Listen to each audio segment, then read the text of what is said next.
नमस्कार दर्शक बंधु मु प्रवीण आपण माने देखुछंती ओडिया न्यूज टॉक। वीडियोटी जदि भल लगे ताहेले गोटे लाइक कमेंट एवं सब्सक्राइब करने पई आद्य भूलिबे नहीं। चलो आसंतु राज्य देश तथा विदेश रे रहिथिबा मुख्य खबर उपरे नजर पकाइबा।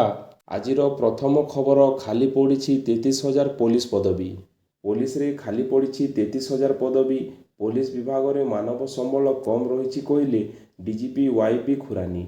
जनसंख्या अनुसार पुलिस विभाग में मानव संबल कम रही। अन्य राज्य तुलन में ओडिशा रे मानव संबल कम रही। मुख्यमंत्री यह भितर 17,000 नुआ पदवी सृष्टि करिसेंती। पूर्व 16,000 भैकेंसी को मिसाई 33,000 पदवी खाली पड़ी। समस्त खाली थिबा पदवी खूब शीघ्र पूरण हेबो बोली आशावादी बोली कहिसेंती डीजीपी। परवर्ती खबर जुक्त 2 मेरिट लिस्ट प्रकाशित।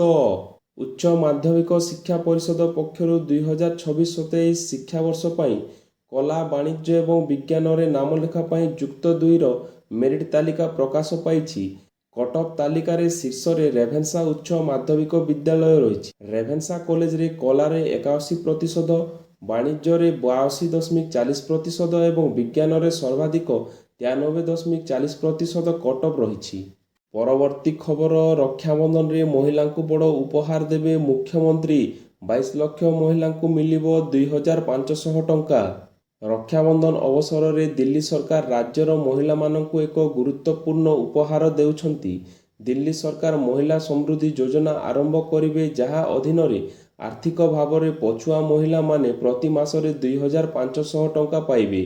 सरकार योग्य हिताधिकारी मानकर बैंक अकाउंट को सीधा सलख 2,500 टंका स्थानांतर करि। परवर्ती खबर पीएम सूर्यघर योजना पई आसीछि बड़ घोषणा। मात्र 1,875 रे घरे लागिबो सोलार पैनल, कमिबो बिजुली बिल।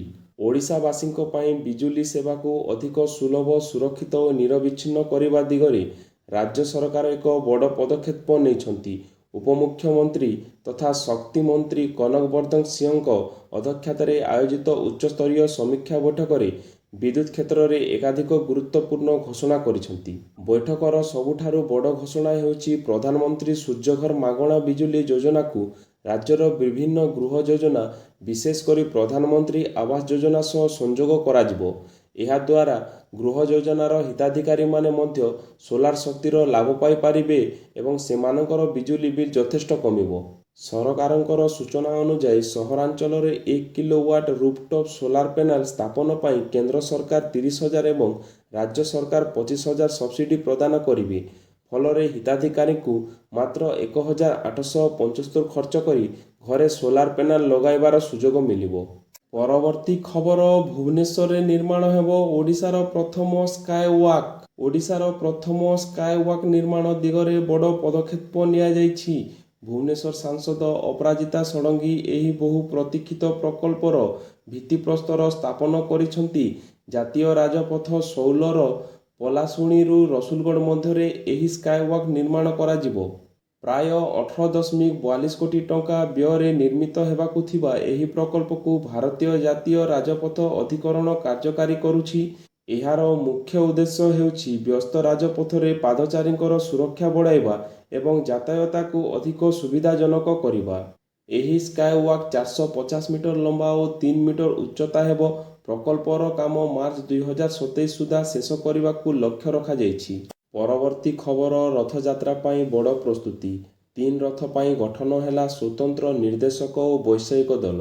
विश्व प्रसिद्ध श्री जगन्नाथंकर रथयात्रा और बाहुड़ा यात्रा को सुरक्षित, श्रृंखलित और सुचारू रूपे परिचालना करिबा पाई श्रीमंदिरर प्रशासन पक्षरु बड़ पदक्षेप निया जाइछि। 3टी रथ पाई पृथक पृथक निर्देशक दल और वैषयिक दल गठन करा जाइथिबा बेले प्रत्येक रथर दायित्व जिलार वरिष्ठ प्रशासनिक अधिकारी को दिया जाइछि। तालध्वज रथर निर्देशक दल रे 11 जन और वैषयिक दल रे 4 जन, देवदलन रथ रे 12 जन निर्देशक और 4 जन वैषयिक सदस्य। सेहीपरि नंदीघोष रथ रे 13 जन निर्देशक और 4 जन वैषयिक सदस्य रहिबे। परवर्ती खबर आज खोलिबो हीराकुद जल भंडारर प्रथम गेट। आज हीराकुदर प्रथम पर्याय गेट खोलाजिबो बोली हीराकुद जल भंडार मुख्य जंत्री सूचना देइछंती। आज सकाल 9टा सुधा हीराकुद रे जलस्तर 611.23 ଫୁଟ ରହିଛି। ଘଣ୍ଟାକୁ ଜଳଭଣ୍ଡାର ମଧ୍ୟରୁ 2,62,000 କ୍ୟୁସେକ୍ ଜଳ ପ୍ରବେଶ କରୁଥିବା ବେଳେ 30,044 କ୍ୟୁସେକ୍ ଜଳ ନିଷ୍କାସିତ ହୋଇଛି। ଯେହେତୁ ଜଳସ୍ତର ନିର୍ଦ୍ଧାରିତ ଉଚ୍ଚତା 609 ଫୁଟ ଅତିକ୍ରମ କରିସାରିଛି, ତେଣୁ ଆଜି ଜଳଭଣ୍ଡାରରୁ ପ୍ରଥମ ବନ୍ୟା ଜଳ ନିଷ୍କାସିତ କରାଯିବ। ଆଜି ସମୟ 11ଟାରେ ପ୍ରଥମ 7 ନମ୍ବର ଗେଟ୍ ଖୋଲାଯିବ ବୋଲି କୁହାଯାଉଛି। ପରବର୍ତ୍ତୀ ଖବର। ଆଜି ଓଡ଼ିଶା ଆସୁଛନ୍ତି ଉପରାଷ୍ଟ୍ରପତି ସିପି ରାଧାକୃଷ୍ଣ। ଉପରାଷ୍ଟ୍ରପତି ସିପି ରାଧାକୃଷ୍ଣ ଆଜି ଦ୍ୱିତୀୟ ଥର ପାଇଁ ଓଡ଼ିଶା ଗସ୍ତରେ ଆସୁଛନ୍ତି। ତାଙ୍କର ଏହି ହାଇ ପ୍ରୋଫାଇଲ୍ ଗସ୍ତକୁ ନଜରରେ ରଖି ରାଜଧାନୀ ଭୁବନେଶ୍ୱରରେ କଡ଼ା ସୁରକ୍ଷାର ବ୍ୟବସ୍ଥା କରାଯାଇଛି। ଉପରାଷ୍ଟ୍ରପତି ଭୁବନେଶ୍ୱରରେ ଆୟୋଜିତ ଜାତୀୟ ବ୍ଲୁ ଇକୋନୋମିକ୍ସ ଓ ମତ୍ସ୍ୟକ୍ଷେତ୍ର ସମ୍ବନ୍ଧୀୟ ବୃହତ୍ କାର୍ଯ୍ୟକ୍ରମରେ ଯୋଗଦେବେ। ଏହି ଅବସରରେ ସେ ଗଭୀର ସମୁଦ୍ର ମତ୍ସ୍ୟଚାଷ ପାଇଁ ଜାତୀୟ ଅନୁମତି ପତ୍ରର ଶୁଭ ଆରମ୍ଭ କରିବା ସହ ଓଡ଼ିଶା ଗଭୀର ସମୁଦ୍ର ମତ୍ସ୍ୟଚାଷ ମିଶନ ଦଲିଲର ଉନ୍ମୋଚନ କରିବେ। ପରବର୍ତ୍ତୀ ଖବର। କେବେ ମିଳିବ ନୂଆ ଦରମା? ଭୁବନେଶ୍ୱରରେ ଅଷ୍ଟମ ବେତନ କମିଶନର ବଡ଼ ବୈଠକ। କେନ୍ଦ୍ର ସରକାରୀ କର୍ମଚାରୀ ଓ ପେନ୍ସନଭୋଗୀଙ୍କ ପାଇଁ ବଡ଼ ଖୁସି ଖବର। ଅଷ୍ଟମ ବେତନ କମିଶନ ଏବେ ପୂରା ଦମରେ କାର୍ଯ୍ୟ ଆରମ୍ଭ କରିଛି। ନୂଆ ଦରମାର ଢାଞ୍ଚା ଓ ପେନ୍ସନ ସଂଶୋଧନକୁ ନେଇ ଦେଶବ୍ୟାପୀ ପରାମର୍ଶ ପ୍ରକ୍ରିୟା ଚାଲିଥିବା ବେଳେ ବର୍ତ୍ତମାନ କମିଶନର ଫୋକସରେ ରହିଛି ଓଡ଼ିଶା। ରାଜଧାନୀ ଭୁବନେଶ୍ୱରରେ 2 ଦିନିଆ ଉଚ୍ଚସ୍ତରୀୟ ବୈଠକ ଶେଷ ହୋଇଥିବା ବେଳେ ଏହା କେନ୍ଦ୍ର କର୍ମଚାରୀଙ୍କ ମଧ୍ୟରେ ନୂଆ ଆଶା ସୃଷ୍ଟି କରିଛି। ଏହି ବୈଠକରେ କର୍ମଚାରୀ ସଂଘଗୁଡ଼ିକ ଅନେକ ଗୁରୁତ୍ୱପୂର୍ଣ୍ଣ ଦାବି ଉଠାଇଛନ୍ତି। ସେଥିମଧ୍ୟରେ ସବୁଠାରୁ ଚର୍ଚ୍ଚିତ ଦାବି ହେଉଛି ଫିଟମେଣ୍ଟ ଫ୍ୟାକ୍ଟରର ବୃଦ୍ଧି। ଏହାସହ ବର୍ତ୍ତମାନର ମହଙ୍ଗା ଭତ୍ତା ଡିଏକୁ ମୂଳ ଦରମାରେ ମିଶାଇବା, ବାର୍ଷିକ ଇନକ୍ରିମେଣ୍ଟକୁ 3%ରୁ 5% କରିବା, ଛୁଟି ଇନକ୍ରିମେଣ୍ଟ ସୀମା ବୃଦ୍ଧି ଏବଂ ପେନ୍ସନ ବ୍ୟବସ୍ଥାରେ ବ୍ୟାପକ ସଂସ୍କାର ଆଣିବାକୁ ଦାବି କରାଯାଇଛି। ପରବର୍ତ୍ତୀ ଖବର। ଅଧା ହେବ ରଥ ଗାର୍ଡନ ପାସ୍। ମୁଖ୍ୟମନ୍ତ୍ରୀଙ୍କର କଡ଼ା ନିର୍ଦ୍ଦେଶ। ଏଥର ଅଧାକୁ କମିବ ରଥ ଗାର୍ଡନ ପାସ୍। ଚଳିତ ବର୍ଷ ଭିଆଇପି ଓ ଭିଭିଆଇପି ରଥ ଗାର୍ଡନ ପାସ୍ ସଂଖ୍ୟା ଅଧା ହେବ ବୋଲି ସୂଚନା ଦେଇଛନ୍ତି ଆଇନମନ୍ତ୍ରୀ ପୃଥ୍ୱୀରାଜ ହରିଚନ୍ଦ୍ର। ମନ୍ତ୍ରୀଙ୍କର ସୂଚନା ଅନୁସାରେ ମୁଖ୍ୟମନ୍ତ୍ରୀଙ୍କର ନିର୍ଦ୍ଦେଶ ମୁତାବକ ପୂର୍ବବର୍ଷ ତୁଳନାରେ ଗାର୍ଡନ ପାସ୍ ଅଧା କରି ଦିଆଯାଇଛି, ଯାହାଦ୍ୱାରା କିଛି ମାତ୍ରାରେ ଭିଡ଼ ନିୟନ୍ତ୍ରଣ ସହଜ ହେବ। ଏହା ସହିତ ଭିଡ଼ ନିୟନ୍ତ୍ରଣ ପାଇଁ ଅଭିଜ୍ଞତା ଅଧିକାରୀମାନଙ୍କୁ ଦାୟିତ୍ୱ ଦିଆଯାଇଛି ବୋଲି କୁହାଯାଇଛି। ପରବର୍ତ୍ତୀ ଖବର। ଚୁକ୍ତିଭିତ୍ତିକ କର୍ମଚାରୀଙ୍କୁ ନିୟମିତ କରାଯିବାର ମାମଲା।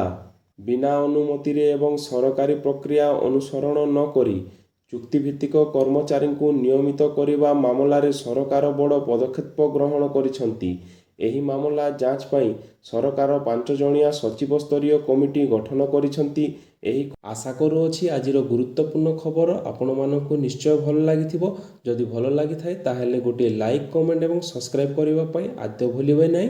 ଧନ୍ୟବାଦ।